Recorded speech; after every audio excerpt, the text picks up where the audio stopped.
Hello, and welcome to another episode of Let's Learn Blades in the Dark. In this episode, we will continue discussing downtime activities. So, as we discussed in the previous episode, there are 6 kinds of downtime activities. The first is acquiring an asset. Second is conducting a long-term project. The third is recovering from harm. The fourth is reducing heat. The fifth is training, and the sixth is indulging a vice in order to clear stress. So in this episode, we'll be covering these middle 4 here. Long-term projects, recovery, reducing heat, and training. So to start with, long-term projects, they are a good catch-all for dealing with any unusual player goal. So something that is outside of the range of the standard downtime activities or what you would do in an action role. In order to conduct a long-term project, the player should describe what their character does to advance the project clock and roll with one of their actions. So this isn't actually an action roll, but it is in... it does use an action in order to determine how many dice the player will roll. Now, long-term projects are not only technical activities to build or find something. As it says above, it's a catch-all for dealing with any unusual player goal. So it's not just about building something or finding something. It's also about social actions like establishing trust with someone, courting a new friend or a contact. It's also about personal change, so you can change your vice. Maybe it's conceivable that the character could even change their background, right? These are things that are unusual. They're outside of the bounds of what is normal in play. And also, as we discussed in a previous episode, it is a thing that allows you to modify the game rules or the setting in big ways. So, for example, if you wanted to flood a district of Dosval, that could be a long-term project. It's a major change to the setting that you could enact. So the results of a long-term project, as we said before, you roll with an action when you roll to do a long-term project, and you mark segments on the long-term project clock according to your result. So if you get a 1 to 3 is your highest result, you get 1 segment. 4 or 5, you do 2 segments. 6 gives you 3 segments, and a crit will give you 5 segments. And this 1, 2, 3, 5 result structure is something we're going to see throughout the downtime activities covered in this episode. A long-term project defaults to an 8-segment clock, so even a critical result will not clear it in one downtime phase. So this is different from the standard 4-segment clock that is used for actions, like making action rolls. In that case, when you get a crit, you get 4 segments and you will clear the clock in one go. You can't do that normally with long-term projects. And projects can have stages. So instead of just using a basic 8-segment clock, a more complex long-term project should be broken up into linked stages. And these are used to structure the overall narrative and to give players a sense of progress and control over the game. So for example, the development, testing, and production of a new designer drug could all be separate stages in getting that drug to market. Making friends with a city councilor could first have the stage of consorting with their acquaintances, and then a following stage of actually consorting with the councilor in order to get in their good graces. So the next downtime activity to cover is recovery from harm. When you recover, you seek treatment and heal your harm. It's very straightforward, but the mechanics for this downtime activity are a little bit more complex than you might expect. So first of all, you're normally going to make a recovery downtime activity with the help of someone. And the kinds of people that can help you are a contact, in which case you roll with their quality. So of course it would be a contact who would have some kind of fictional positioning that would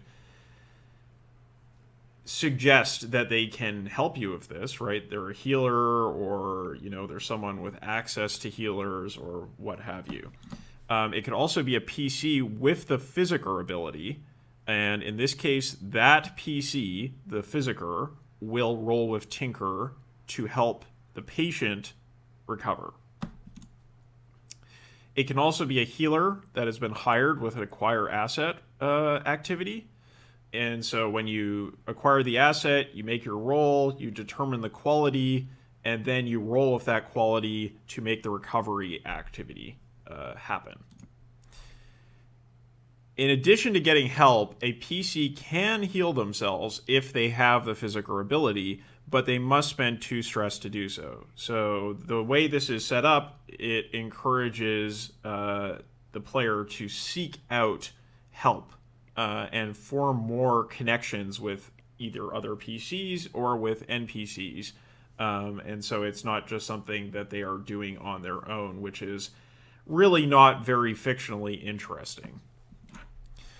And roll results work like a long-term project, by which I mean you get the 1, 2, 3, 5 payoff structure we just discussed. Suffering new harm removes all progress on the healing clock. So in order to heal, as we're going to discuss here, you have a healing clock on your sheet, on your character sheet.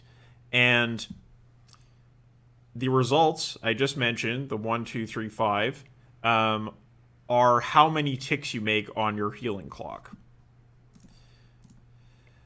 Filling the healing clock reduces all injuries by 1 level of harm. A critical result, 5 ticks, rolls over to the next clock. So, for example, a PC has 1 level 1 harm and 1 level 2 harm on their sheet, right? They roll a crit to recover, so double 6s. They remove their level 1 harm because level 1 goes down to 0. Clear that out. And they reduce their level 2 harm by 1 step to level 1 harm. They add 1 tick to the healing clock because it rolls over from the critical result. So, as we said, it's a 4-segment clock. If you get a crit, you get 5. And that extra 1 you are going to add to your clock in order to work towards clearing the former level 2 harm, which has now been reduced to level 1. So, to make it very simple, what you're going to do is clear out your level 1, move your level 2 down a step, and then add 1 tick to your healing clock. The recovering PC, so the patient, always spends the downtime activity, not the helping PC. So if you have another PC in your party who has the Physiker ability, they can help you out. They will make the roll with their Tinker ability. However, the patient will always spend the downtime activity. You never spend a downtime activity to help someone else. And the final thing I want to mention is, even if you get that crit and you have 1 tick on your healing clock, if you go into the next score, as I said before, if you take any extra harm, that 1 tick will disappear. So it always pays to try to invest coin to clear the harm you have, to get the best result you can. Because if you're leaving ticks on your healing clock, you are vulnerable to having them all knocked out the next time you take harm. And your GM will probably take note of that in making their decisions about what kind of consequences to give you. The next downtime activity to discuss is reducing heat. So you say what your character does to reduce the heat level of the crew and make an action roll. This is what it says in the book, but I think it's actually an error. It's incorrect. This seems to me to be a fortune roll that you make using an action rating, similar to when we discussed the long-term project, right? You use an action rating in order to make your roll. Why does it make sense for it to not be an action roll? Well, it's because the effect is set in advance and the position doesn't matter. So most of the things that are characteristic of action rolls don't actually factor in here because the payoff is set by the downtime activity. It's not set by the GM. This is like a long-term project roll, as I mentioned, but with heat cleared instead of clock ticks. So in the previous activity, which was about reducing harm, recovering from harm, the number of ticks on the healing clock were what you got out of your result. In this case, it is the number of ticks you clear from the heat tracker on your crew sheet. So, for example, you could consort with a blue coat to convince them to destroy records on your crew, right? And the number of ticks you get as your result, 1, 2, 3, or 5, is how much you're going to clear from your heat track. Another way you can reduce heat would be to command locals into terrified obedience. And you can think of others, right?